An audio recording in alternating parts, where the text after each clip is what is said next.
बोला छत्रपती शिवाजी महाराज, महाराणा प्रताप, महात्मा ज्योतिबा फुले, महामानव डॉक्टर बाबासाहेब आंबेडकर, साहित्यरत्न अण्णाभाऊ साठे, पुण्यश्लोक अहिल्यादेवी, भगवान वीर एकलव्य, भगवान विश्वकर्मा महाराज की। आज या ठिकाणी होऊ घातलेल्या मालेगाव महानगरपालिकेच्या निवडणुकीच्या निमित्ताने ही आपल्या प्रभागाची प्रचार सभा संपन्न होते। या प्रचार सभेप्रसंगी उपस्थित सन्माननीय अद्वैजी हिरे, सन्माननीय दादासाहेब जाधव, सन्माननीय संदीप बापू, मार्गदर्शन करून निघून गेलेले सुनीलाबा गायकवाड, सर्वच मंचाचं नाव घेत असताना संदीप बापूंनी जे सुरुवात केली त्या पद्धतीने आमच्या गावाचं ज्येष्ठ श्रेष्ठ माझं आदरणीय आजी आणि आमच्या गावाचे माजी सरपंच, माझं दैवत सन्माननीय सुशीलाजी, सन्माननीय व्यासपीठ आणि खऱ्या अर्थाने या उमेदवारांवर विजयाचा गुलाल जो पडणार आहे ते समोर बसलेले माझ्या माता भगिनी, वडीलधारील मंडळी, तरुण मित्र, सर्व तरुण सहकारी आणि उपस्थित मित्रांनो,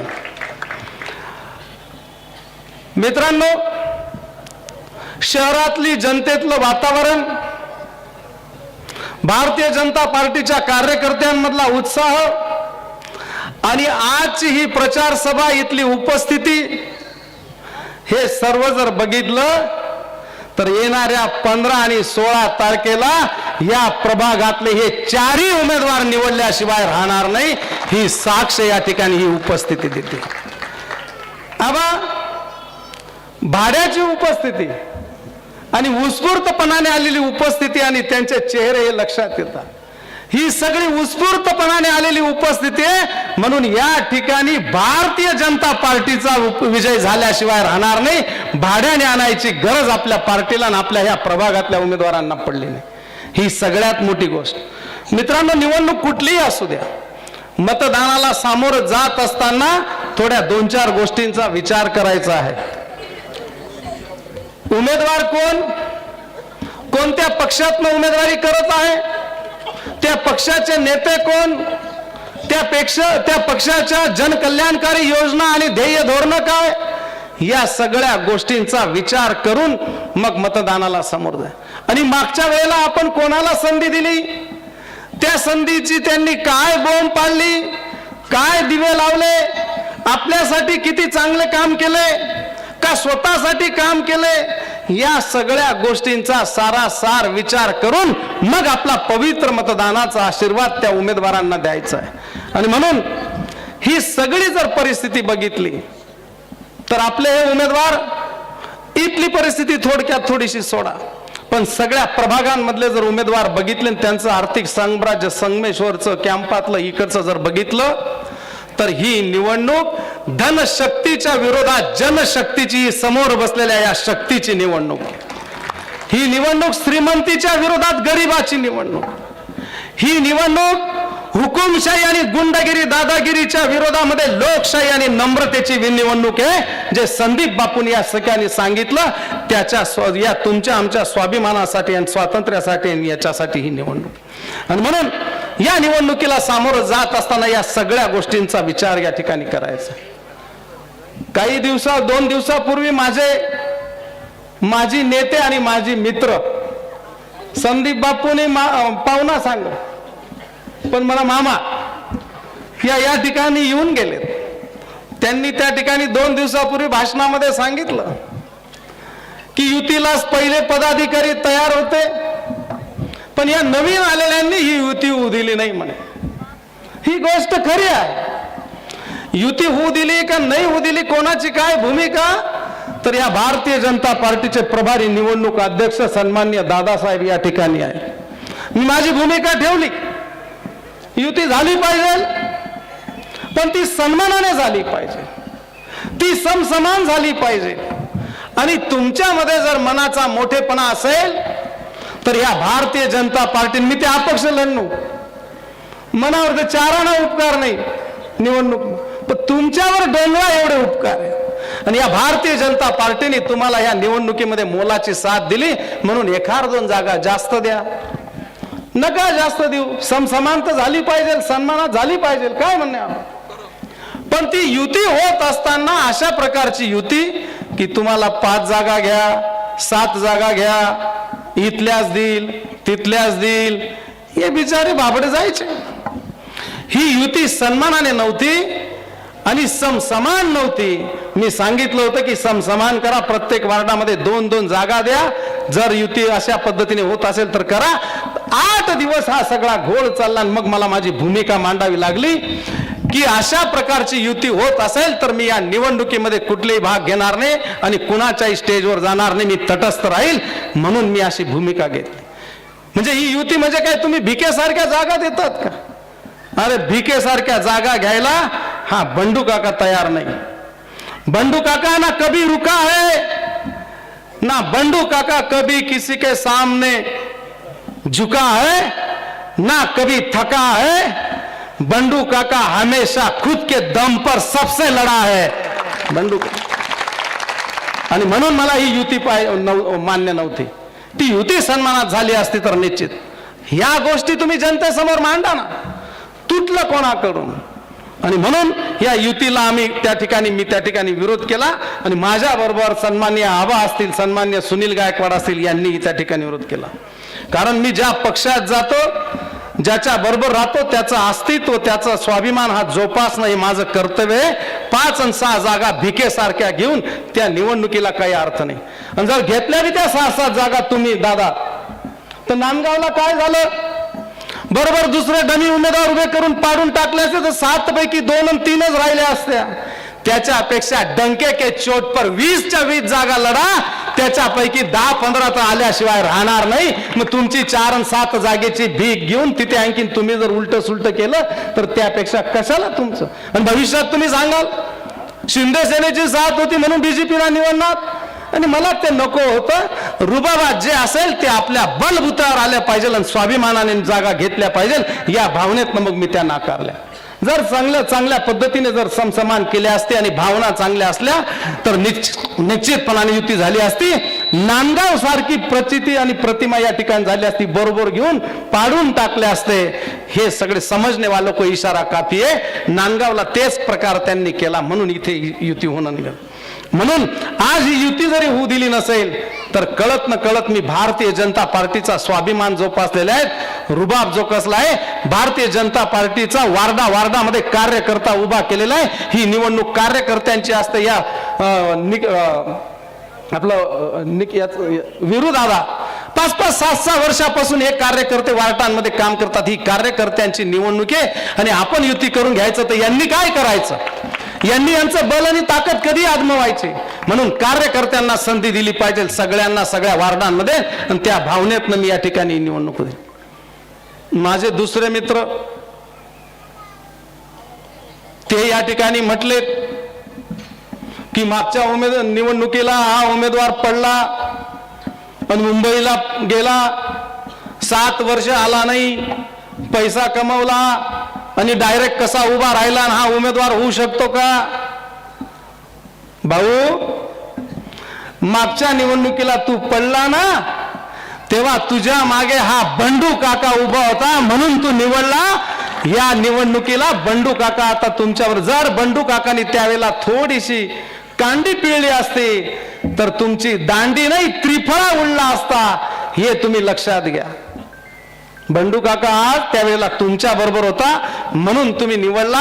तुम्ही या भावनेने बघू नका. याचं मूर्तिमंत उदाहरण 15 वर्ष मार्केट कमिटीमध्ये कधी आपल्या जागा आल्या नव्हत्या. बंडू काका एकच वेळेला तुमच्यापासून लांब गेल्या. 15 पैकी 14 जागा मार्केट कमिटीमध्ये आदोळे आबाच्या आल्या. ही बंडू काकाची किमया आहे. विधानसभा निवडणुकीचं घ्या, 4-4, 5-5 पक्ष तुम्ही सगळे एकत्र, पण भारतीय जनता पार्टीची तुम्हाला साथ होती, त्याच्यामुळे तुमची ही निवडणूक जिंकली.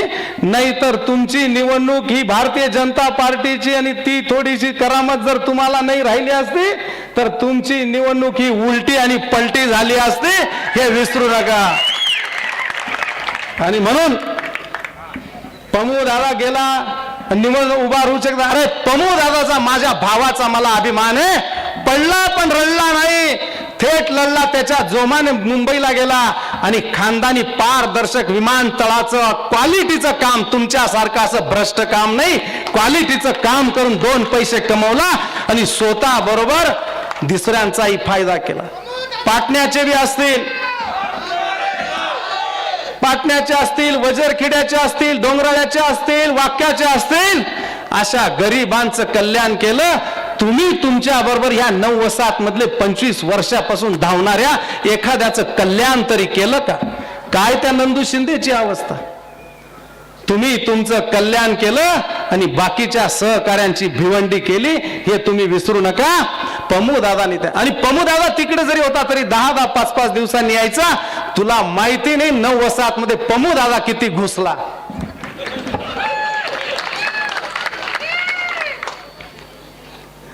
आणि पमूदादाचे 7-8 भाऊ आम्ही इथे आहोत ना, डोका काढाले, वाडाले, भाऊबंदकी मजार, गाव मजार आणि पुर्रा मालेगाव मजार.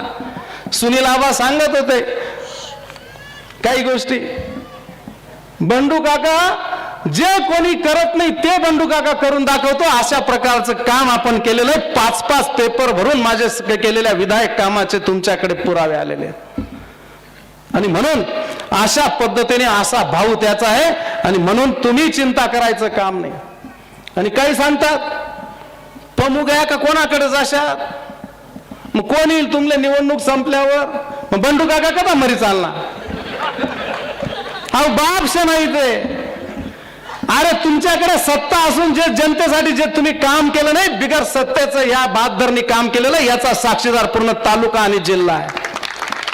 दुष्काळातला असू द्या, गोमातेचा असू द्या, करोनातला असू द्या, तुमच्याकडे गडगंज पैसा असून तुम्ही हॉस्पिटल काढलं नाही.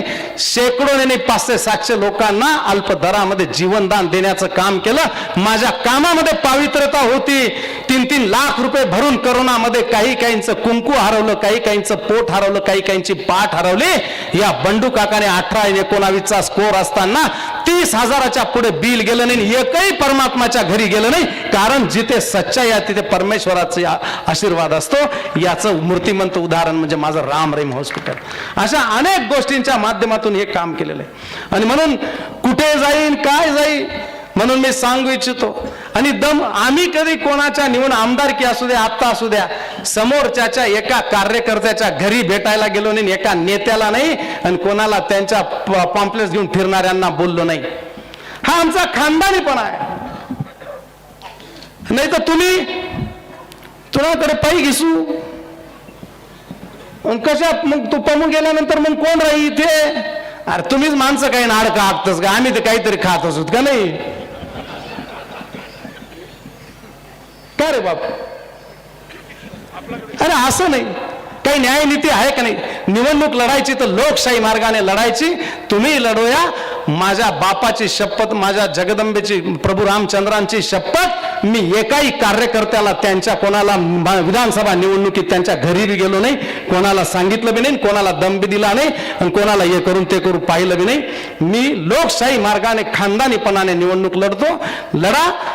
जो कधी अशा पद्धतीने बोलायला लागला, पायी घिसून हे करून कशा घिसू, समजून घ्यायचं याच्या पायाखालची पाळू सरकली, याची माती आणि याचा गुलाल नाही, फपाटा झाल्याशिवाय राहणार नाही. आणि म्हणून या सगळ्या गोष्टींमध्ये या निवडणुकीला सामोरं जात असताना तिकडेही सभा आहे, अनेक गोष्टी बोलण्यासारख्या आहेत. मी 2-4 गोष्टी या ठिकाणी ठेवेल.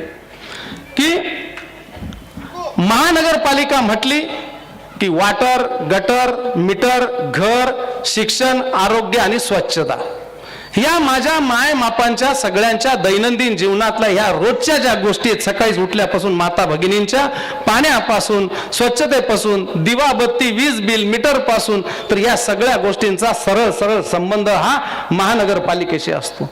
आणि मला वाटतं तुम्ही यांना निवडून दिलं, सत्ता दिल्यात, मग पहिली पाण्याचा प्रश्न मी तुम्हाला विचारतो. आपल्याकडे 100% पाणी साठा आहे.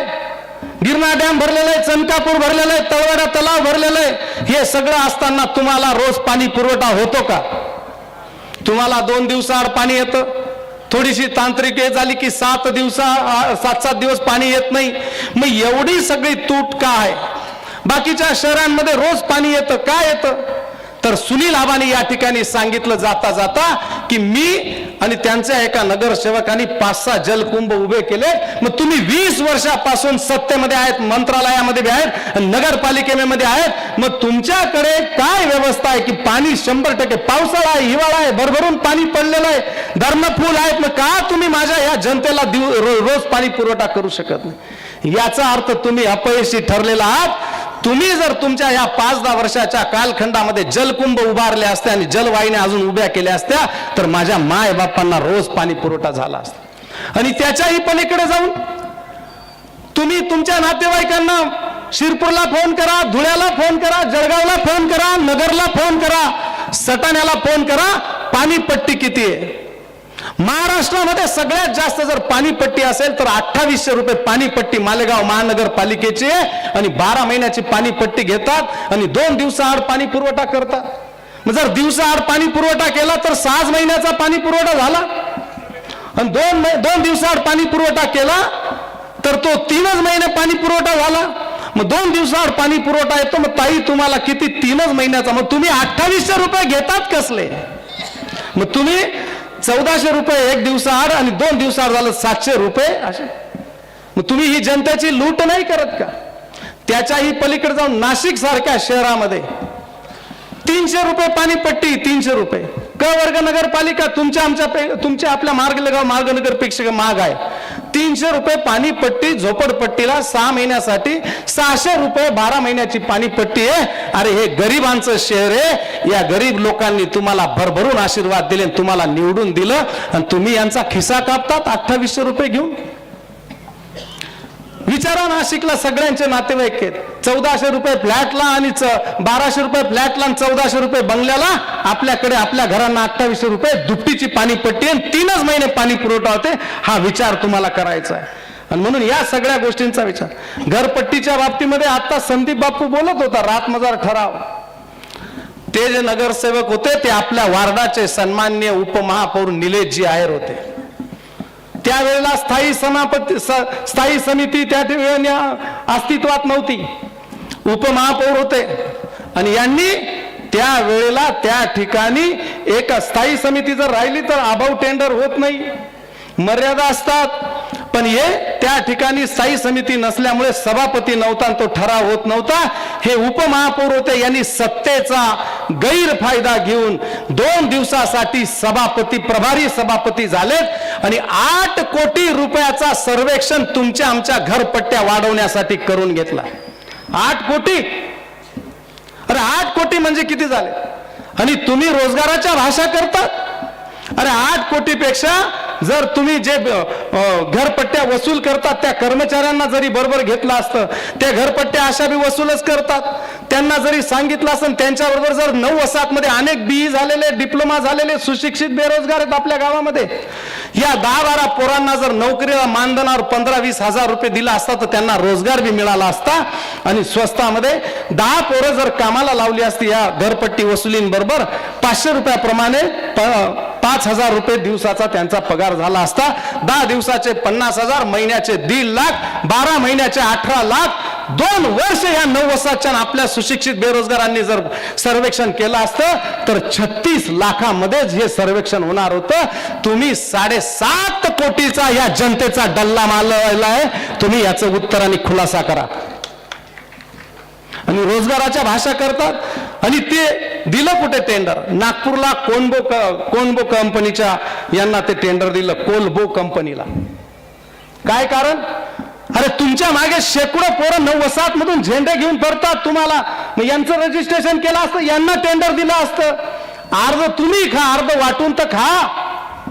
ती तरी तुमची ध्यानात आहे का? आणि अशा पद्धतीने घरपट्टीचं हे टेंडर केलं. मी तुम्हाला सांगून ठेवतो, अन्याय करणाऱ्यापेक्षा अन्याय सहन करणारा अधिक जास्त दोषी असतो, हे तुम्ही लक्षात घ्या. अन्याय सहन करणारा. आणि म्हणून जसं मीटरचं खासगीकरण, आता ही घरपट्टीचं झालं, पाणीपट्टीचं झालं फेल आणि तुमची आमची लूट त्यांनी केलेली. मीटरच्या बाबतीमध्ये खासगीकरण केलं. खासगीकरण कधी होतं? ज्या वेळेला त्या शहरामध्ये तीन वर्ष लागोपाठ 50% पेक्षा वीज चोरी असेल आणि वीज गळती असेल तेव्हा खासगीकरण होतं. आणि अशा प्रकारची वीज गळती महाराष्ट्रामधल्या अनेक गावांमध्ये, अनेक मोठ्या मोठ्या शहरांमध्ये वसमत आहे 57% शहाऐंशी, पाथरी आहे 58% तिथे वीज बिल चोरी, बीडला 52% वीज बिल चोरी, परळीला 57% वीज बिल चोरी, ठाण्याला 54% वीज बिल चोरी, नीलगंगा, जळगाव इथे सगळींकडे 3 वर्ष वीज गळती, वीज बिल. राजेदादा इथे आहेत, आरके दादा इलेक्ट्रिक मध्ये काम करतात, खोटं बोलणार नाही, श्रीरामाची शब्द. आणि अशा प्रकारचं त्या ठिकाणी वीज गळती होती ना. आपल्या मालेगावला किती होती? ती बी आपल्या भागात नाही, तिकडे सगळे संचय काळे पाईपचे कारखाने तिकडे चालतात, तिकडे थोड्या, तरी सुद्धा फक्त 41 आणि 42% होती. एकच वेळेला वीज गळती ही फक्त 51% झाली. अरे इकडे 57 आणि 58 आहेत ना, बीडला, इकडे पाथरीला, परळीला, ठाण्याला. आणि तिथे त्या लोकांनी, तिथे फक्त आमदारच होते या शहरांमध्ये, त्या आमदारांनी तिथे खासगीकरण होऊ दिलं नाही. तुम्ही मंत्री असताना या मालेगाव शहराचं वीज बिल MSEBचं खासगीकरण झालं. त्याचं दुष्परिणाम असे झाले की माझ्या गरीब रिक्षावाल्या, माझ्या इंदिरानगरच्या माय मावल्या निंदायला टुपायला जातात, कोणी कोणी आचारीकडे स्वयंपाकाला पोळ्या लाटायला जातात, 200-300 रुपये मजुरीने आणतात, त्यांना 250 रुपयाचं बिल 900 रुपयावर, कोणाला 2000 आणि कोणाला 3000 दर महिन्याला. यांना हा चटका देण्याचं पाप तुम्ही केलेलं आहे. कशी ही जनता तुम्हाला माफ करणार? याही गोष्टींचा विचार तुम्हाला करायचा आहे. आणि फुकट नाही खासगीकरण झालं, अनुमती, वाटाघाटी, भागीदारी काहीतरी झाल्याशिवाय कोणी परवानगी देत नाही. बाकीच्या आमदारांनी होऊ दिलं नाही, इथे खासगीकरण झालं. मीटरमध्ये बी नापास आहे, घरपट्टीमध्ये नापास, पाणीपट्टीमध्ये नापास, पाणी पुरवठामध्ये नापास. आणि आता संदीप बापूंनी सांग भूमिगत गटार. भूमिगत गटारीचं काय बोलावं? कचऱ्याचा ठेका, कचऱ्याच्या ठेक्याबद्दल बी मी तुम्हाला सांगेन. त्यावेळेला प्रशासकीय काळ होता, आबा स्थायी समिती नव्हती, प्रशासकीय काळामध्ये नगरसेवक नव्हते, काही प्रमाणामध्ये स्थायी समिती. आणि त्या वेळेला त्या ठिकाणी कचऱ्याचा ठेका हा 900 रुपये टन प्रमाणे त्या ठिकाणी पहिले ठेका होता. नंतर काय असं घडलं की 10 पटीने 5 पटीने महागाई वाढते का? तो ठेका संपला. दुसऱ्या वेळेला ठेका देताना डायरेक्ट 2500 रुपये प्रति टन कचऱ्याचा ठेका, डायरेक्ट 2500. तेही जग निखिल पवार, रामदास बोरसे, गुलाब पगारे, आम्ही हे आंदोलन केलं. कुठेतरी त्यांना थोडस कमी काहीतरी जनाची नाही तर मनाची लाज वाटली असेल, म्हणून तो 1950 रुपयावर तो ठेका गेला. अरे त्या ठेक्यामध्ये जर 150 कोटीचा ठेका तुम्ही MIDC आणतात आणि रोजगाराच्या भाषा करतात, जर तुम्हाला या तालुक्यातल्या या शहरातल्या गरिबांची रोजीरोटीची रोजगाराची जर किंमत राहिली असती तर हा ठेका दिला नसता. 150 कोटी रुपया, 150 कोटीच्या ठेक्यामध्ये जवळपास 1000-1500 दीपक भोसले कुठे आहेत? आम्ही हिशोब केला, 2,500 ते 3,000 लोकांना 15,000 रुपये महिन्याप्रमाणे पगार मिळाला असता. बाहेरच्या या कंपनीला, ती कोणार्क कंपनी ठाण्याची ब्लॅक लिस्टेड, त्या कोणार्क कंपनीला हा ठेका दिला. म्हणजे नाशिक महानगरपालिका त्या कोणार्क कंपनीला ठेका देत नाही, ती ब्लॅक लिस्टेड मध्ये काढली आणि यांनी तिला आणून ठेका दिला. अशा प्रकारचं आंधळं दळतं आणि कुत्रं पीठ खातं असा कारभार या नगरपालिकेमध्ये चाललेला आहे. आणि मला सांगायला अभिमान वाटेल, या ठिकाणी श्रीराम मंदिराच्या चरणाजवळ माझ्या बच्छाव JP बच्छावांचा मला अभिमान आहे. यांना पाकिट आल्यानंतर JP बच्छावने सांगितलं, भाऊ मी कचरा ना पैसा ना पाकिटल्या हात लावणार नाही, पुढे 2 पिढ्या म्हणे कचरा येते म्हणे, तुमलेच राहू द्या म्हणे. अशा प्रकारचं काम या ठिकाणी झालं. आणि या सगळ्या गोष्टींचा विचार तुम्हाला करायचा आहे. भूमिगत गटार 6 इंची पाईप संदीपनी सांग, आबा सांगतील, म्हणून त्याविषयी न बोलता 40 गावला 1 फुटी पाईप आहे भूमिगत गटारीला. 40 गावची लोकसंख्या जास्त आहे का आपल्या मालेगावपेक्षा? तिथे 1 फुटी पाईप आहे आणि आपल्याला 6 फुटी पाईप त्या ठिकाणी टाकतात. इतका सदृश्य भ्रष्टाचार चाललेला आहे. आणि महानगरपालिका 6 इंची पाईप 6 इंची टाकतात, इतका सदृश्य भ्रष्टाचार चाललेला आहे. याचा विचार तुम्हाला करायचा आहे. आणि म्हणून या सगळ्या गोष्टी संपल्यानंतर तुम्ही फक्त 1-2च गोष्टींचा विचार करा. भारतीय जनता पार्टीचे जे उमेदवार आहेत, हे उमेदवार हे यांना मतदान म्हणजे नरेंद्र मोदींना मतदान. या ठिकाणी अजून बरेच गोष्टी बोलण्यासारख्या आहेत. तिकडे सभा असल्यामुळे भ्रष्ट अधिकारी एकही आयुक्त आपल्या इथे दर्जेदार आणला नाही. जेवढेही आयुक्त आणले असतील ते सगळे भ्रष्ट. बालचंद्र गोसावी बदलापूरला 111 कोटीचा घोटाळा केला, जेलमध्ये गेला, फरार झाला, नंतर जेलमध्ये गेला, जामीन झाला, आपण त्यांना मालेगावात आणलं. त्याच्यानंतर दीपक कासार, करोनाचा काळ, त्याला 4 वेळा सस्पेंड केलेलं आहे, निलंबित झालेला आहे, त्याला आपण पाचारण केलं. आणि करोना काळामध्ये सगळे इकडे व्यस्त आणि हे मात्र औषधं, बेड, पंख्यांमध्ये व्यस्त. वेळेचं भान ठेवत आबांनाही बोलायचं आहे. अनेक गोष्टी या ठिकाणी बोलण्यासारख्या आहेत. नरेंद्र मोदींनी आपल्या या गोर सबका साथ सबका विकास अनेक चांगल्या योजना लावल्यात, राबवलेल्या आहेत आपल्या सगळ्या कल्याणासाठी. कोणीही वंचित नाही आणि कोणीही गरीब राहिलं नाही. आता ह्या भारत देशामधला जर गरीब कोणी असेल तर तो फक्त आणि फक्त व्यसनाधीन करणारा, गुटखा खाणारा आहे. मुलगी जन्माला आली तर बापाने 50,000 टाकत नाही, पण मोदी साहेबांचं सरकार मुलीच्या खात्यावर 50 टाकत. मोफत शिक्षण, तिला शिक्षणाला सायकल, वृद्ध पेन्शन, विधवा बहिणींना पेन्शन, किसान पेन्शन, सगळ्या गोष्टी या जनकल्याणकारी. भारतामध्ये गरीब कोणी राहिलं नाही. शिक्षण मोफत आहे, दवाखाना मोफत आहे, अन्नधान्य मोफत आहे. या सगळ्या गोष्टींचा विचार तुम्ही करायला पाहिजे. लाडकी बहीण ते सांगतात की आम्ही आम्ही आम्ही. लाडकी बहीण बिहारमध्ये झाली तेव्हा मोदी साहेबांनी त्या ठिकाणी सांगितलं की महाराष्ट्रामध्ये बी लागू करा, आणि आज ती महाराष्ट्रामध्ये जी लागू झाली ती मोदी सरकारची पुण्याई आहे. आणि म्हणून याही गोष्टींचा तुम्हाला नाही. आज आपल्या भारतीय जनता पार्टीचा वचननामा जाहीर झाला. 5 लाखाचं कर्ज ह्या लाडकी बहिणींसाठी बिनव्याजाचं कर्ज मिळणारे आजच घोषणा झाली. ही लाडकी बहिणींसाठी मोठी आनंदाची गोष्ट. 5 लाखाचं कर्ज बिनव्याज. अरे घर बांधायला निघाले तर 2.5 लाख रुपये. सगळ्या गोष्टीच्या योजना जर बघितल्या तर गरीबाच्या घरामध्ये पूर्वी जेव्हा बायपास व्हायचा तर त्या घराला टेन्शन यायचं, वावर विकायचं का घर विकायचं का काय ताबेगान ठेवायचं. बायपासला 4 आणि 5 लाख रुपये लागायचे. उपचाराच्या अभावी कोणाचं कुंकू, कोणाचं पोट, कोणाची पाठ जायची. आज मोदी साहेबांनी या जनकल्याणकारी योजनांमध्ये, आयुष्यमान योजनामध्ये 5 लाखापर्यंतचे उपचार आपल्या सगळ्या गोरगरिबांना होतात. याचाही गोष्टींचा विचार तुम्हाला करायला पाहिजे. अर्ध तिकीट आहे, वृद्ध पेन्शन आहे, विधवा पेन्शन आहे, अपंगांना मानधन आहे, कामगार कल्याण योजना आहे, पंतप्रधान आवास योजना आहेत. कितीतरी योजना या सरकारच्या काळामध्ये आपल्याला लागू झालेल्या आहेत. म्हणून ज्या नेत्यांनी ही दृष्टी ठेवली सबका साथ सबका विकास, त्या नेत्याच्या उमेदवारांना आपण आशीर्वाद दिला पाहिजे. एवढीच विनंती आजच्या प्रसंगी करतो. वेळेचं भान ठेवत याच ठिकाणी थांबतो. मी एकच गोष्ट सांगेन. आबा तुम्हीच सांगा ती पुढची गोष्ट, कारण दोन्ही फोन आलेले आहेत. मला माफ करा, बोलण्यासारख्या अनेक गोष्टी आहेत. अजून एक श्रीरामनगरमध्ये सभा आहे, मी त्या ठिकाणी जातो. आपण सर्व मायबाप एवढ्या मोठ्या संख्येने या ठिकाणी उपस्थित राहिलात. उमेदवारांच्या वतीने मी आपल्या सगळ्यांचे मनपूर्वक आभार मानतो आणि येणाऱ्या मकर संक्रांतीच्या आपल्याला तिळगुळापेक्षाही जास्त गोडगोड शुभेच्छा देतो. आई जगदंबेच्या कृपेने आपल्या लेकरांना, आपल्या सगळ्यांना उदंड निरोगी आयुष्य लाभो, आपल्या सगळ्या स्वप्नांची पूर्ती हो, अशी मकर संक्रांतीच्या निमित्त